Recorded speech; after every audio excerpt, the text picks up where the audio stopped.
Swimming pool house. America में आनंद नाम का एक युवक रहता था। वो एक धनवान का बेटा था। एक दिन आनंद फेसबुक देख रहा था कि एक सुंदर लड़की के प्रोफाइल में फ्रेंड रिक्वेस्ट आया। उसे देखकर आनंद, वाह इतनी सुंदर है ये लड़की, नाम भी बहुत सुंदर है, हेमा मालिनी, इससे तुरंत मुझे फ्रेंडशिप करना होगा। यूं सोचते हुए उसने लाइक बटन को दबा दिया। इस तरह हेमा मालिनी और आनंद हर रोज घंटों चैटिंग करते रहते थे। बाद में फोन पर भी घंटों बातें करने लगे। यूं समय बीतने लगा।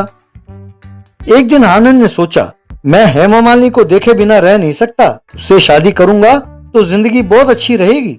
बाद में हेमा से मिलने के लिए उसने फोन करके, हेलो हेमा, मैं एक जरूरी काम से इंडिया आ रहा हूँ, क्या तुम मुझसे मिल सकती हो?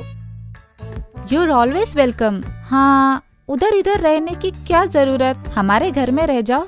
इस तरह आनंद फ्लाइट में इंडिया के लिए रवाना हुआ। बाद में ऑटो में हेमा के घर पहुंचा। घर के बाहर हेमा उसे देखकर, वाओ, अरे तुम तो बड़े स्मार्ट हो और जानते हो फोटो से ज्यादा तुम मैनली दिखते हो।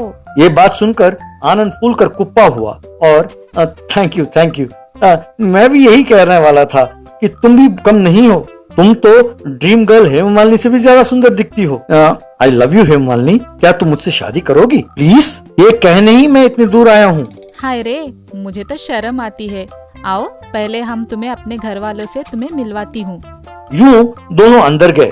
अपने पिताजी को दिखाते हुए, ये मेरे डैडी है, नाम है लवली राव।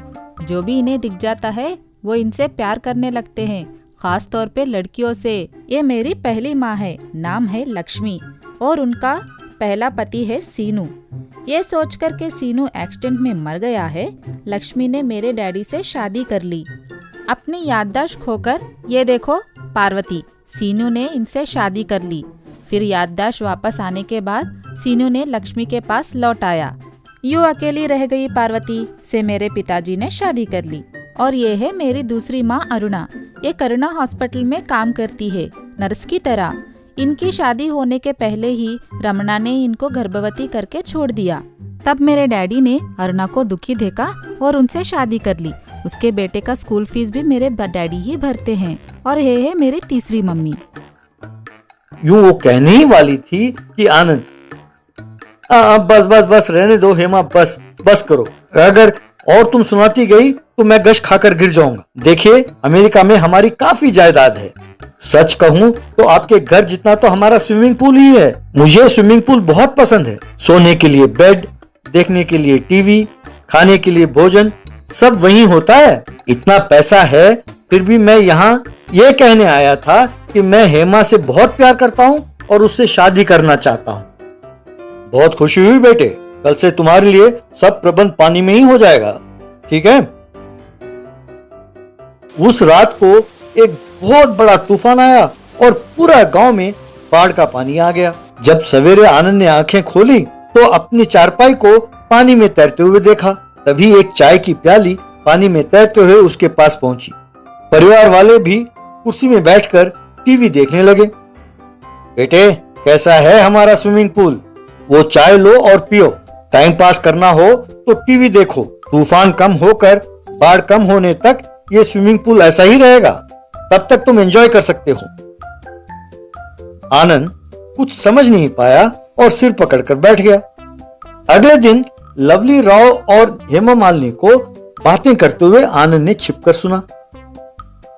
सुनो, हमें तो ये आदत ही है ना कि अमीर लड़कों को फेसबुक में पटाकर उनसे पैसे ऐंठना। इस बार उससे पैसे ऐंठने का क्या प्रोग्राम बनाया है? डैडी, वो सोचता है कि मैं उससे सच में प्यार करती हूँ। ऐसे मूर्ख मैंने बहुत देखे हैं। उससे शादी किया तो हमारा क्या फायदा? अपना धंधा ठीक चलता है तो शादी वादी करने की क्या जरूरत? उसे कल बहला फुसलाकर कम से कम 50 लाख लूटना होगा। वो प्यार में अंधा हो गया है। कल ही मैं उसे फंसाती हूँ, देखते जाओ। ये सब सुनकर आनंद दंग रह गया। बाद में वो तेजी से उस घर से रफू चक्कर हो गया। वो फ्लाइट में जा रहा था तो हेमा मालिनी ने फेसबुक में उसे एक मैसेज भेजा। डार्लिंग, कहाँ हो? दिख नहीं रहे। Please reply handsome, please reply. Anand ने तुरंत उसे फेसबुक से अनफ्रेंड किया, फिर हाथ जोड़कर भगवान को प्रणाम किया। Magical well. बरमपुर नाम के गांव में लोगों को भगवान और भूत प्रेत पर बहुत विश्वास हुआ करता था, इसलिए कई लोग बाबा के वेश में आकर कुछ भी कहकर पैसे कमाते थे। एक बार जगजीत नाम का धोखेबाज जब वो गांव आ रहा था तो उस गांव पहुंचने के पहले उसे एक कुआं नजर आया। वो उसमें झांक कर देख रहा था तो साइकिल पर जा रहा एक आदमी, तुम इस गांव में नए हो क्या? वहाँ क्या कर रहे हो? वो भूत का कुआं है, कहते हैं उसमें भूत प्रेत रहते हैं। कहते हैं बोल रहे हो, तुमने कभी नहीं देखा? पता नहीं, गांव में सब लोग कह रहे थे तो सुना, मैंने तो कभी नहीं देखा। लेकिन पता होकर भी उसके करीब जाकर देखना जरूरी है क्या? मैं तो जा रहा हूँ, आगे तुम्हारी मर्जी, कहकर साइकिल पर तेजी से चला गया। ओहो, तो मतलब इन गांव वालों को भूत प्रेत का डर है। क्या करके पैसे कमाऊं? जब सोचा तो ये अच्छा सा रास्ता मुझे मिल गया है।